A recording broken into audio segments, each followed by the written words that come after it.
Hello and welcome to Despawn Games, your one-stop shop for hints, tips, tricks and all various guides on stream setups and things like that. Today we're going to be doing something a little bit different from my usual stuff. This week I'm going to be showing you how to set up a custom server on Valheim, the big new hit game. This will also be useful for other games that you want to play online with friends, but for today I'll show you how to do the Valheim setup. So you need a couple of things for this. One, you're going to need the game, obviously.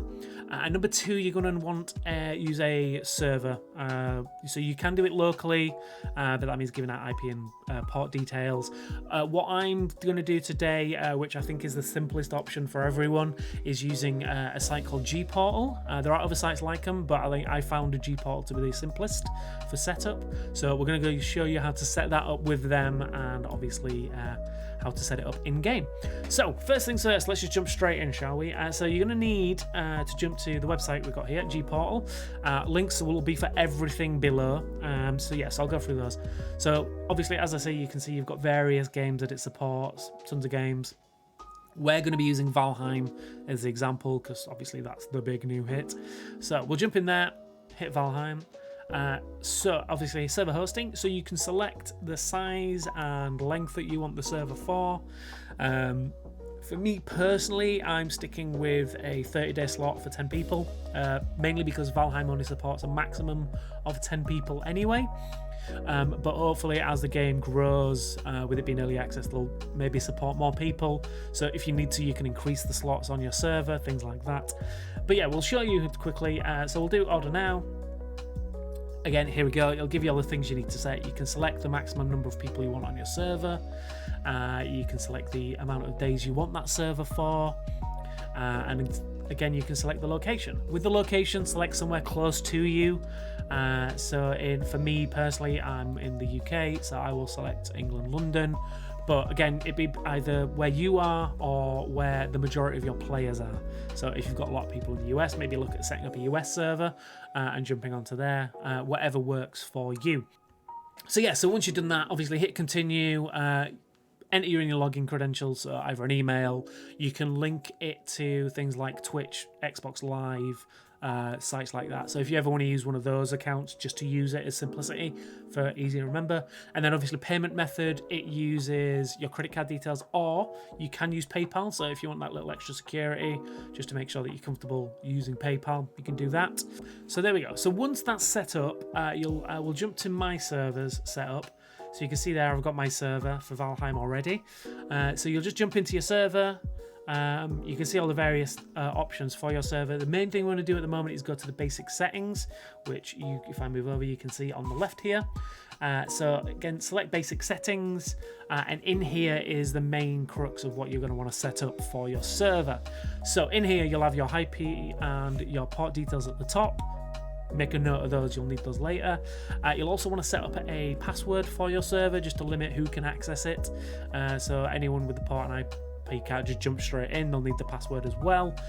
So again, set that at the bottom. Next thing you want to do is want to jump into the game. So obviously fire the game up. We got it down the bottom here, there we go. So obviously you've made a note of the IP, the port and the password that you've set. So start game, select the character. So for mine it's just Despawn 2. And in this point just select join world and join IP.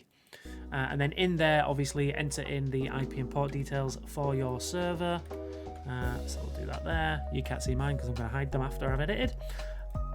Hit connect, give it a few seconds, and once that is done, you'll get the password screen. So again, just copy and paste in your password details if you made a note of them. Jump in there, and then give it a few seconds. It takes a short while just to connect, but yeah, so currently when this connects, it will be my local save, which I'll show you how to transfer in a second. So there you go. It'll take a few seconds to load, but it'll start loading. Give it a minute, and you are in your world. There you go. So this is my house. Check it out. Got a little skull in there. Don't worry about that. So there you go. That's quite simple. Nice and easy setup. You just run it in the world. Obviously, as I mentioned, as a bonus, you can also transfer your local saves. to the online server. To do that, you're going to need one extra thing, which I did mention at the beginning, is you're going to need an FTP site application. So I'm going to use something called FileZilla. It's something I've used for years. It's super simple to use. So yeah, I'll show you how to go through that. So yeah, so what you're going to do is go back to obviously your G portal. You'll need to make a note of some details on here. What you want to do is go to your status page. There you go. So that, as you can see at the bottom there is some FTP details. So these are the things you're going to need to connect. So again, use the link below to download FileZilla. It's a pretty simple thing. Just download the FileZilla client. Once that's installed, it will look something like this. So on here, again, as I say, make a note of those FTP details from Gportal, and you'll want to enter in the hostname, username, password, and port at the top. And yeah, so and then in there it will link your local files and your save files on your server. So you're going to go to a PC location, which you can see at the top here. So again, it's going to be users, your username, app data, local low, Iron Gate, Valheim, and worlds. And in here you'll find the various world files that you'll need. And then from there you'll also want to go to the remote site, which is, as you can see on the right hand side here, /save/worlds. So on here, again, as you can see on the right hand side, I've already transferred my files over. So you're going to need on the left hand side here, you're going to need the DB file, the FWL file, and the old files to go with it as well. So again, it's just a case of highlighting those, dragging and dropping them over, and then that will just copy them over. So I'm not going to do that, obviously, because it'll overwrite the ones I've already got in place. But yeah, so that'll be it. You just transfer those over, and then the next time when you load, again, going into your basic settings for your server, just change the name of the save game file there, and that will then allow you, next time when the game loads up, it will load that server. Obviously, any changes to these settings, make sure that you restart the PC beforehand, or restart the server beforehand, just so that it obviously recognizes those changes. And yeah, that's pretty much it. So the next time, obviously, when you load that game as we did previously, it will just load straight into that world. But yes, that's pretty much the setup on there. Obviously, any questions, make sure to ask them in the comments below. Otherwise, make sure to come check me out on stream, where you'll see me playing on this world in Valheim every Tuesday, Thursday, and Sunday. Otherwise, any questions, comments, you can leave them in the chat there.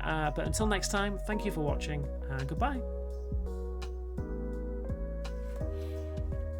Then yeah, we definitely need to go to the hole. For the hole! Ooh, it's online though, so maybe busy. That's fine. Maybe hot. I'm down for a hot hole. Wait. Said it. It's said. It's out there. I'm sticking it in the hole.